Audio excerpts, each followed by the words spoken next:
God formiddag alle sammen, og velkommen til dette webinar, der handler om de regler om registrering af arbejdstid, der efter alt at dømme træder i kraft allerede her 1. januar 2024.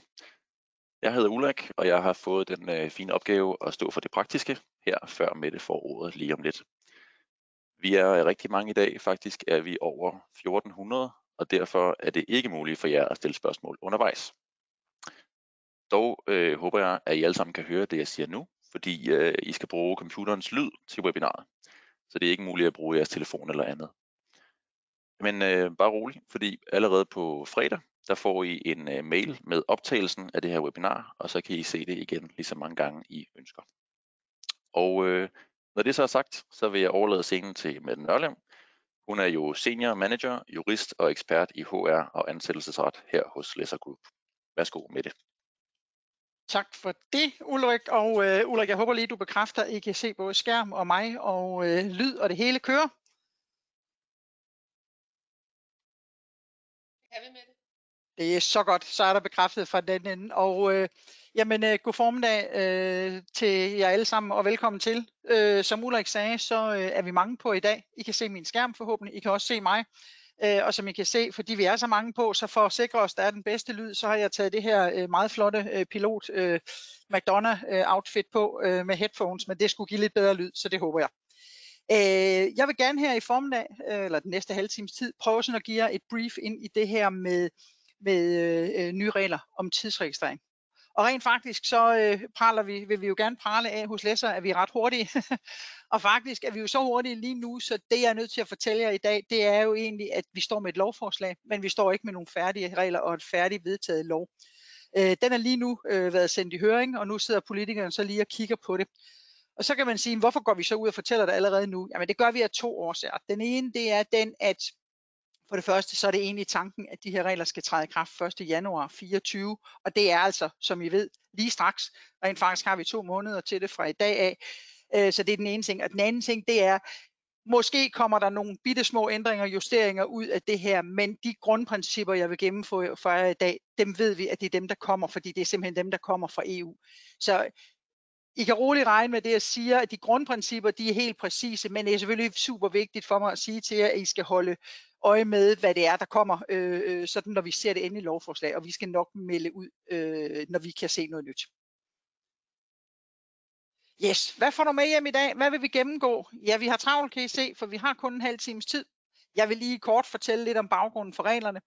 Så vil jeg selvfølgelig fortælle, hvad er det, kravet er til jer som arbejdsgiver. Hvad er det, et tidsregistreringssystem skal indeholde? Hvem er det, der skal tidsregistrere? Hvem skal ikke tidsregistrere, for der er nogle få, der kan smutte eller slippe. Hvordan bliver du klar? Og så vil vi også godt prøve at give et bud på, hvad det er for nogle ting, man kan gå hjem og give af god kommunikation hjemme i virksomheden.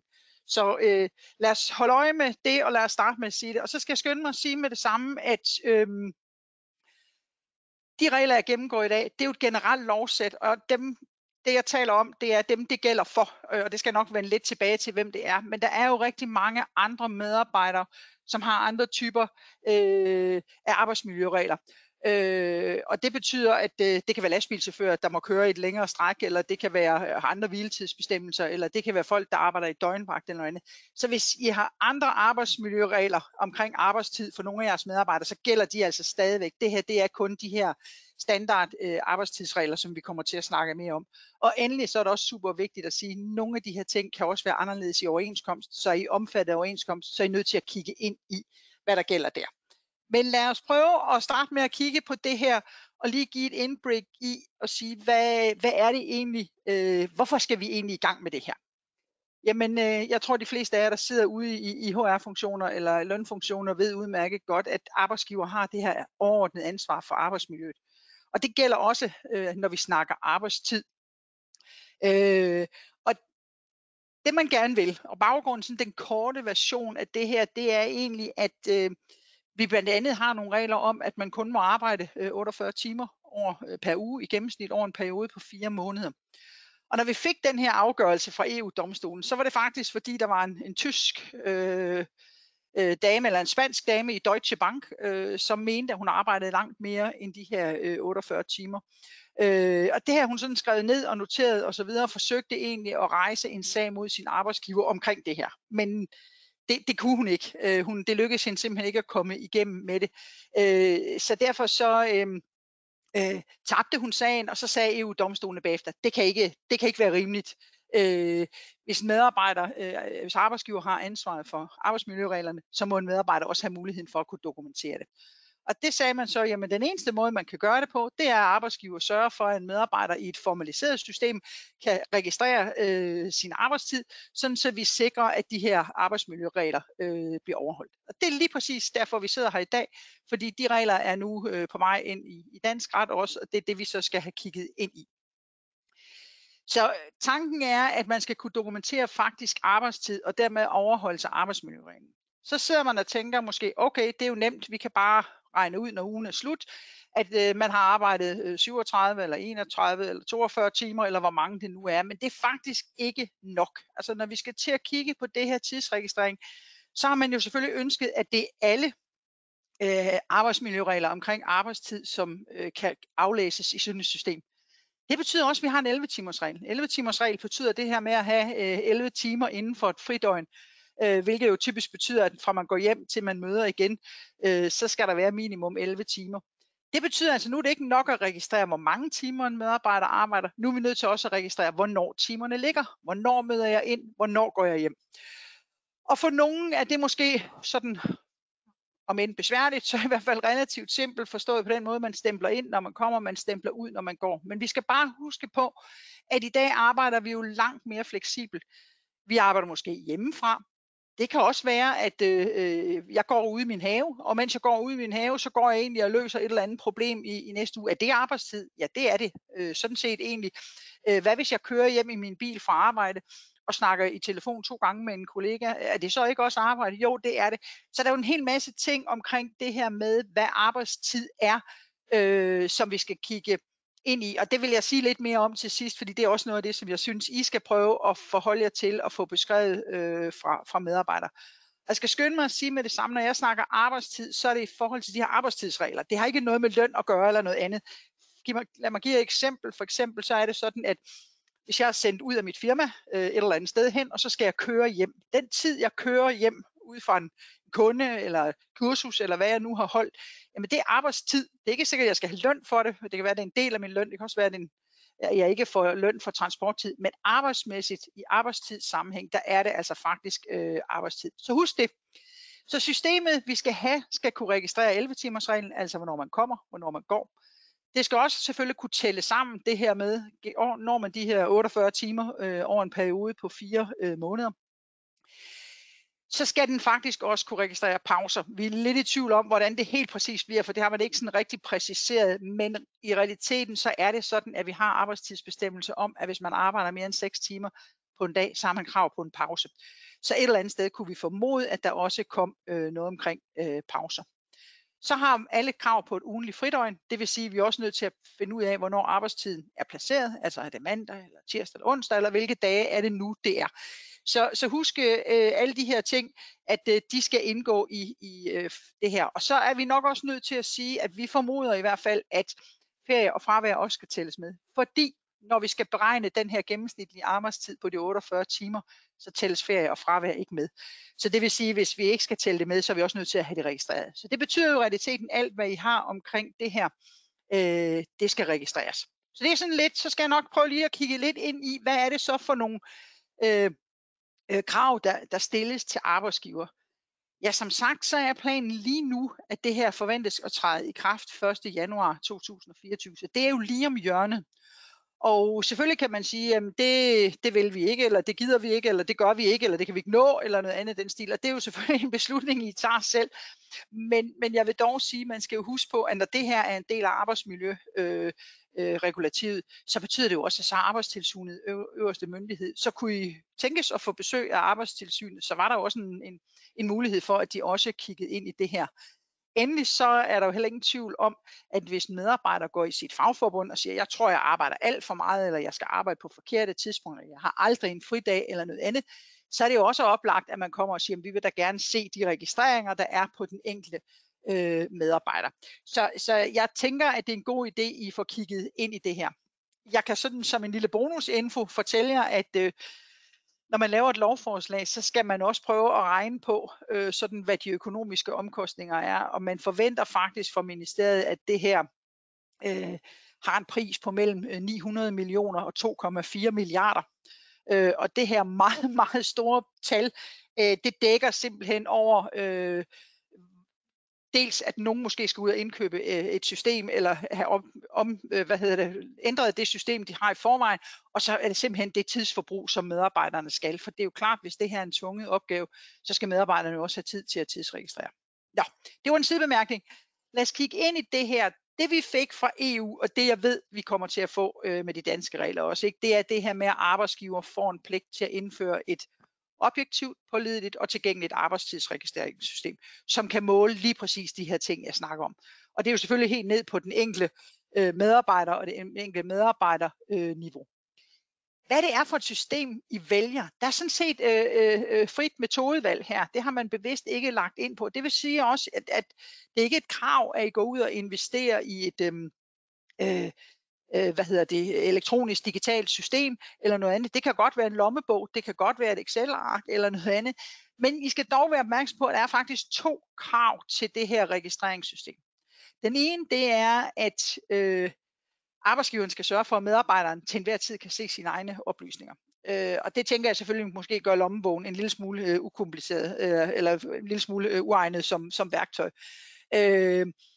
Den anden ting, det er, at arbejdsgiveren skal opbevare de her registrerede oplysninger i en periode på 5 år. Men når de 2 betingelser er opsagt, og hvis jeres system i øvrigt kan det, jeg redegjorde for før, nemlig tælle til 48 og regne ud, at der ikke er 11 timer osv. Hvis alt det der er på plads, så er det jer, der afgør, hvad det er for et system, I gerne går ud og anskaffer jer, eller bruger, eller har i forvejen, eller hvordan I nu gør det. Nå. Nu skal vi kigge lidt på, hvem det er, der skal registrere tid. Og som udgangspunkt, så kan jeg sige, at det her lovforslag handler kun om lønmodtagere. Det vil sige, hvis man har nogen, der er ejere eller noget selvstændigt eller noget andet, så er de ikke omfattet af reglerne selv. Så det er folk, der er lønmodtagere. Det vil sige, det kan jo godt være ejerens medarbejdere, men det er i hvert fald lønmodtagere, der er selv. Og hvad er så en lønmodtager? Jamen, vi har mange definitioner, men sådan bare lige for at skyde os lidt ind på det, ikke fordi jeg tror, I sådan er i det helt store i tvivl om det her. Ikke? En lønmodtager, det er en person, der modtager vederlag for at udføre det her personlige arbejde i et tjenesteforhold. Og det at være i et tjenesteforhold, det betyder faktisk, at man skal have en chef over sig, for ellers er man ikke i et tjenesteforhold. Og det betyder faktisk også, at den eneste, som vi ved i en virksomhed i hvert fald ikke er omfattet, det er den øverste CEO, for han er ikke omfattet af arbejdsmiljøreglerne, og han er heller ikke lønmodtager, sådan i lønmodtagerbegrebets sammenhæng. Så jeg kan starte med at sige, at en undtagelse er i hvert fald jeres allerøverste chef i den virksomhed, I er i. Og så skal jeg nok dykke lidt ned i lidt senere, om der eventuelt også kunne være andre. Altså igen, så vil jeg lige nævne det her med, at husk nu, der kan være medarbejdere, der har særlige arbejdstidsbestemmelser, og det vil ikke ændres på det. Det var, som jeg sagde før, det kan være lastbilchauffør, det kan være folk i døgnvagte. Der er også helt særlige arbejdstidsbestemmelser, for eksempel for landbrugsmedarbejdere under høsttid og sådan nogle ting. Så der findes et hav af sjove og praktiske regler omkring alt muligt andet, og de gælder stadigvæk. Så dem, jeg snakker om i dag, det er altså de personer, som er omfattet af de her generelle bestemmelser omkring 48-timersreglen, ugentlig fridøgn og 11-timersreglen. Yes. Så det var sådan i hvert fald, at dem, der skal registreres. Så vil jeg sådan prøve, og nu sidder I nok forventningsfuld og tænker, nej, nu kommer alle undtagelserne, for bliver det dejligt. Og inden jeg skifter min slide, så vil jeg starte med at sige, at I bliver nok en lille smule skuffet. Fordi det er helt klart, når vi kigger ind i loven, og vi kigger ind i bestemmelserne, så er det ganske få personer, som kan undtages. Og man siger endda sågar meget tydeligt i loven, at den her skal altså på alle måder fortolkes indskrænkende. Det vil altså sige, hvis der er nogen, hvor vi er i tvivl, jamen så er de nemmere til at blive omfattet, end til ikke at blive omfattet. Og det er også meget tydeligt, at det her det er helt konkrete vurderinger. Altså det vil sige, I kan ikke sige, det er alle vores direktører, eller det er alle vores øverste ledelseslag, eller noget andet. Det vil simpelthen ikke være godt nok i det her tilfælde, der skal man ind og kigge på hver enkelt job, hvis der er nogen, man mener, der kan undtages. Og hvem er det så, der kan undtages? Ja, man taler om det her begreb, og jeg har ikke hørt det før, så jeg ved ikke, om det er noget, de har opfundet til lejligheden, men de taler om det her begreb, der hedder selvtilrettelæggere. Og selvtilrettelæggere, det er medarbejdere, hvis arbejdstidslængde som følge af særlige træk ikke kan måles eller fastsættes på forhånd. Og så er det personer, som selv kan fastsætte deres egen arbejdstid. Og nu er der nok nogle af jer, der sidder derude og tænker, fedt, jeg har flekstid, eller jeg kan da komme og gå, når jeg vil, eller jeg kan da godt gå hjem tidligt en eftermiddag. Altså det er simpelthen ikke nok, fordi vi er stadigvæk, de fleste af os, omfattet af, at der er et møde, vi skal deltage i, eller en tid, vi skal være på arbejdspladsen, eller vores chef har en forventning om, vi er der, eller nogle andre ting. Så her taler vi altså om ganske få personer, som kunne tænke sig at have en position, der er så unikt, at de i bund og grund mere eller mindre kommer og går, som det passer dem, og hvor de ikke sådan er omfattet af en meget stram planlægning fra arbejdsgivers side. Når man taler om, hvad det er for nogle personer, jamen, så taler man lidt det her om, at det kan være personer med ledelsesfunktioner, eller andre personer, der har beføjelse til at træffe selvstændige beslutninger. Og igen sidder I måske og tænker, jamen jeg kan da også træffe selvstændige beslutninger og noget andet. Det er altså oppe på et meget, meget højt niveau, og i hvert fald personer, som på ingen måde sådan, er forpligtet til at indgå i noget af den stil. Så har man undtaget arbejdende familiemedlemmer, og så har man undtaget en helt specifik gruppe, nemlig arbejdstagere, hvis arbejde knytter sig til kirker og trossamfunds hellige religiøse handlinger. Så det er de undtagelser, vi har nu, og selvfølgelig kan I sidde i en ejerledet virksomhed, og så kan der være nogle familiemedlemmer eller noget andet, der sådan mere kommer og går fra og til. Ellers er det jo den der punkt A, som er mest interessant for jer. Men I er nødt til at kigge ind i det, og når I kigger ind i dem, I har i virksomheden af medarbejdere, der kunne komme på tale, så er det altså igen, som jeg sagde før, meget nødvendigt, at I er ret skarpe på at sige, skal de nu undtages? Er de nu så frit stillet? Så mit bedste bud, jeg er nødt til at sige, det er et af de her punkter, vi har udfordret politikerne lidt på, fordi vi synes faktisk, vi mangler noget praksis på, hvordan vi gør det her. Noget af det, vi var udfordret på, det er netop, hvad er det for nogle personer, vi taler. Så jeg tror ikke, det kan være, der sidder nogle direktører lige under CEO'en, som måske kan være undtaget. Det kan også være, at I har nogle enkelte specialister eller eksperter eller noget andet, der sådan arbejder helt isoleret og helt på en helt anden måde end alle andre. Men det vil jo faktisk kræve, og det skal jeg nok lige vende tilbage til om lidt, hvorfor det her bliver ret synligt. Det vil faktisk kræve, at hvis Arbejdstilsynet banker på døren og siger, hvorfor er de her mennesker undtaget, så har I faktisk pligt til at have nogle ret gode argumenter for, hvorfor lige præcis det her job, de har, de skiller sig ud på den her måde. Så det her, det er super svært med undtagelser, og vi ved ikke præcis, hvor det er, vi ender. Og vi skal nok følge op lige så snart vi får nogle klare meldinger. Men mit bedste bud er, at det er få. Det er meget få. Så jeg tror ikke, hvis man tænker, jeg orker ikke tidsregistrering, så tror jeg ikke, man lige skal tænke, at det måske her løsningen er for mig, for det vil være ganske få personer i de enkelte virksomheder, som måske er undtaget af reglerne. Og det har man skrevet meget præcist. Når jeg siger det her med, at det bliver relativt synligt, så er det faktisk fordi, hvis I kigger ind i, at I har nogle medarbejdere, som I mener, de kan faktisk undtages, de kan faktisk slippe, så skal det faktisk stå i deres ansættelseskontrakt. Og så kan man sige, så er de jo informeret, så har de skrevet under på det. Det kan selvfølgelig udfordres af en fagforening, eller det kan udfordres af Arbejdstilsynet, som synes, at det absolut ikke passer, eller noget i den her stil. Men vi har i arbejdstidsloven det, der hedder paragraf 3 omkring pauser, paragraf 4 omkring 48 timers regel, og paragraf 5 omkring varighed af natarbejde. Og varighed af natarbejde er noget med, at hvis man har natarbejde, har man lidt kortere vagter i forhold til det, fordi natarbejde er hårdere rent fysisk. Og hvis der er nogle af de her bestemmelser, som I mener, I har nogle personer, der ikke er omfattet af, så skal det altså skrives i kontrakten. Det vil sige, for nye medarbejdere, så er det altså en ny kontrakt, og hvis I har eksisterende medarbejdere, som I tænker, de er undtaget af de her regler, jamen så skal de have et tillæg til deres ansættelseskontrakt. Og det vil sige, så er det jo pludselig, som jeg sagde før, meget tydeligt, at så har vi et stykke papir på det, og det vil sige, at medarbejderne har jo også selv mulighed for at kunne udfordre det, hvis man ikke mener, at det er korrekt på det her. Yes. Hvad er det, I skal tage stilling til? Jamen, den opgave, der for mig at se ligger for jer lige nu og her, det er jo hvordan gør vi det rent praktisk?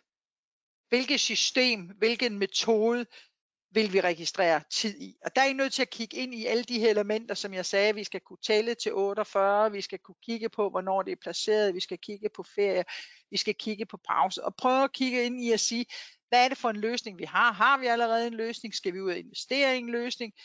Mener vi, at vi kan oprette noget selv? Kan vi gøre det ved et Excel-ark? Eller hvad er det for en løsning, vi går ud i? Og som sagt, som jeg sagde før, så handler det om, at I husker, I skal kunne gemme data i 5 år. Og så endnu vigtigere er det jo det her med, at medarbejderen til hver tid skal have adgang til egne data. Og det er jo fordi, at tanken er jo netop det her med, at skal være en beskyttelse af medarbejderen, at hvis jeg tænker, nu har jeg godt nok arbejdet ret meget, måske er jeg ved at nå grænsen for, hvor meget jeg har arbejdet, jamen så skal jeg kunne have lov til enhver tid gå ind og tjekke. Så det er jo selvfølgelig den vigtigste beslutning i det her, at sige, hvad er det for et system, I vil registrere tid i. Så tænker jeg faktisk også, det kan være en rigtig god idé at gå ind og kigge på og sige, hvor hyppigt skal man registrere? Hvornår skal en medarbejder registrere? Fordi det er klart, det tager tid, hvis man skal gøre det hver dag. Omvendt må man også formode, at det bliver noget mere præcist, end hvis man gør det en gang om ugen, eller for den sags skyld endnu værre, hvis man gør det en gang om måneden, fordi det er jo ikke til at huske. Så sæt nogle regler op, få en dialog i gang om det her med hyppighed af at registrere det. Og i den forbindelse, så tænker jeg også, at for mig er der også det her med, at der er måske også noget lederopdragelse, siger jeg sådan i anførselstegn i det her, ikke? Fordi både at lederne også bakker op om det her, at lederne understøtter det her, at lederne selvfølgelig selv registrerer egen tid, men også at de er med i den fortælling om, hvorfor vi gør det, og det skal jeg nok sige lidt mere om, når vi kommer til sidst. Men jeg synes det her med at sætte fokus på, hvordan foregår det her tidsregistrering rent praktisk, altså hvornår gør vi, er det hver aften, inden vi går hjem, er det næste morgen, når vi lige er mødt, eller hvordan gør vi det? Så er der også det her med lønmodtagernes egen registrering, herunder hvad der skal registreres, og det er jo lige præcis det, som jeg talte om før. Altså skal man registrere transporttid? Ja, det skal man. Hvad tæller som arbejdstid? Er det transporttid? Er det telefontid? Er det den mail, man tjekker om aftenen? Eller jeg tror, mange medarbejdere er i tvivl om, hvad arbejdstid er, fordi man tænker, at jeg får jo en løn, og så løser det, jeg nu tjekker lige 2 mail en halv time her en aften, eller noget andet. Men prøv også at registrere, eller skrive ned, hvad det er, man skal registrere. Så er det faktisk ikke sådan, at der i loven stilles krav om, at der skal være en godkendelsesprocedure af tidsregistrering. Men det kunne jo godt være en god idé. Jeg synes i hvert fald, det giver anledning til en diskussion hos jer selv om, hvad er det for en procedure, vi har? Hvem er der nogen, der skal godkende? Og det er jo netop fordi, at det kan jo godt være, at man siger, at det har vi ikke tid til, det vil vi ikke bruge tid på. Jamen det er fint, men så bliver det jo det medarbejderen registrerer, der kommer til at stå for tronen.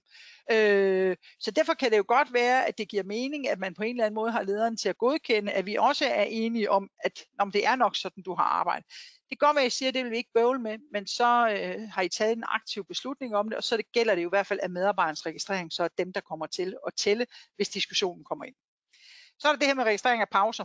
Og som jeg sagde indledningsvis, så er vi sådan lidt i tvivl om, hvor meget helt præcis, fordi det bliver jo en lille smule sådan omstændigt det her med at skal rende hen og registrere pauser, men jeg tror, at vi kommer til det, og det må man så prøve at finde ud af, hvordan man gør, men også diskutere hos jer selv, hvad gør vi, vil vi have det med fra starten af, så vi er sikre på det, eller hvordan gør vi det. Og det sidste, jeg lige vil nævne, det er, at jeg synes faktisk det her med, at der også er en essens i, at hvad er det for en historie, man fortæller internt. Og det vil jeg gerne give jer en lille smule tip til, hvad jeg i hvert fald tænker, man kunne gøre. Fordi der er ingen tvivl om, at de her regler er ikke regler, vi har ønskede eller synes var særlig fede at få i Danmark. Altså, vi er glade for vores fleksibilitet, vi er glade for den tillid i, at tror på, at du løser dit arbejde osv. Så det er ikke noget, vi sådan har været super interesseret i at få, men nu er de her jo.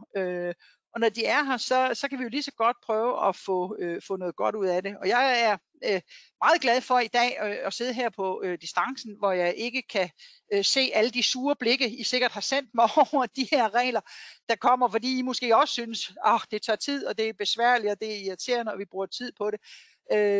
Jeg har holdt rigtig mange foredrag den sidste måned tid, og der har jeg fået rigtig mange sure blikke fra nogen, der synes, at det her det er træls og irriterende, og det kan jeg sagtens forstå af masser af grunde, men jeg vil bare sige, at nu er det jo sådan, at nu er reglerne her jo, og når reglerne er her, så er vi jo nødt til at få noget godt ud af det. Og jeg tænker, at noget af det, vi i hvert fald har arbejdet med internt hos os, det er at sige, hvad er det så for en fortælling, vi gør om det her? Hvordan er det, hvis vi går ud og siger, at det her det er en sur møgpligt, og det er vi trætte af, så bliver det også det. Så vi kan jo lige så godt, hvis vi skal gøre det ordentligt. Og jeg synes måske, den fortælling, som giver mening, at man kunne gå ud og sige, det er de her, det er jo også baggrunden for historien, det er de her arbejdsmiljøregler, de er til for at passe på vores medarbejdere.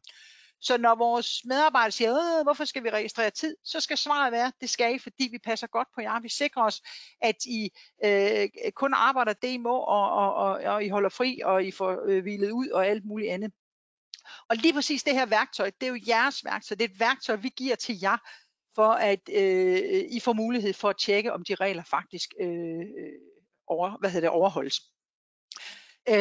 Og medarbejderen, hvis de så siger, jamen jeg tror faktisk, jeg arbejder for meget, eller jeg arbejder hver dag, eller min arbejdsplan er ikke ordentligt sat sammen, jamen så har medarbejderen lige præcis nu den nødvendige dokumentation, hvis det er, der er en egentlig overtrædelse. Så for mig skal fortællingen være det her med, at vi passer på jer. Så synes jeg også, at der sådan, altså jeg vil i hvert fald selv, eller vi vil selv hos os internt gå ud og sige det her med, det kan godt være, at vi som arbejdsgiver vil tjekke de her registreringer. Altså det kan godt være, at vi vil kontrollere, at arbejdsmiljøreglerne bliver overholdt, men vi vil ikke kontrollere på den måde, at vi tjekker, du har da vist ikke arbejdet nok, eller du kunne da vist godt få lidt flere opgaver, hvor du ligger helt nede på 35 timer for tredje uge i træk, eller hvad ved jeg. Det er ikke den måde, vi vil kontrollere det på. Men hvis det nu viser sig, at de her tal faktisk pludselig bonger ud til, at vi har et team, der for tredje måned i træk har alt for mange timer, jamen så er det jo en oplagt mulighed for arbejdsgiver til at gå ind og sige, der ligger simpelthen for mange opgaver. Skal de have flere ressourcer tilført? Skal de fratages nogle opgaver eller noget andet? Og jeg synes, der ligger en god fortsættelse af fortællingen om, vi passer på jer, ved det her med at sige, vi kigger selvfølgelig også på de regler, fordi hvis der er noget, vi gør forkert, så vil vi gerne rette det op. Og så endelig, så synes jeg, fordi rigtig mange medarbejdere vil opfatte det her, udover at de vil måske opfatte, at det tager tid, så vil de måske også opfatte det her som om, at det kan bruges til at være kontrol. Det er da vist nogle uger siden, du har været op på fuld tid, eller noget andet i den stil. Og det synes jeg også, der er en fortælling i at sige, fordi langt de fleste arbejdsgiver har ikke det her intentioner. Så gå ud og fortæl det. Prøv at høre her, vi ønsker ikke at bruge det til at kontrollere jer som enkeltpersoner. Vi vil stadigvæk gerne sige, at vores samarbejde er baseret på tillid, og vi ønsker den fleksibilitet, vi har i dag. Så hvis du går tidligt i dag, så regner vi med, at du får løst det, du skal i morgen osv. Og det synes jeg faktisk, der ligger en rigtig god fortælling i, fordi alternativet det er jo, at det her bliver opfattet som om, at det er bare ren og skær kontrol. Og så tror jeg faktisk, Ulrik, at jeg er ved at nå igennem det, jeg vil sige. Jeg kan lige skifte sliden, fordi jeg tror, at det er dig, der har ordet. Så foreløbig, så vil jeg sige tak herfra. Vi lover, at vi nok skal følge med, når der kommer nye ting, og når vi ved noget nyt, og skrive ud om det. Så følg endelig med i det. Men ellers så var det i hvert fald det, jeg ved lige nu og i dag. Så tak her fra mig af, og ordet over til dig, Ulrik. Ja, mange tak for det, Mette. Jeg håber, at I alle sammen nu er blevet klædt godt på til de regler, der altså er meget tæt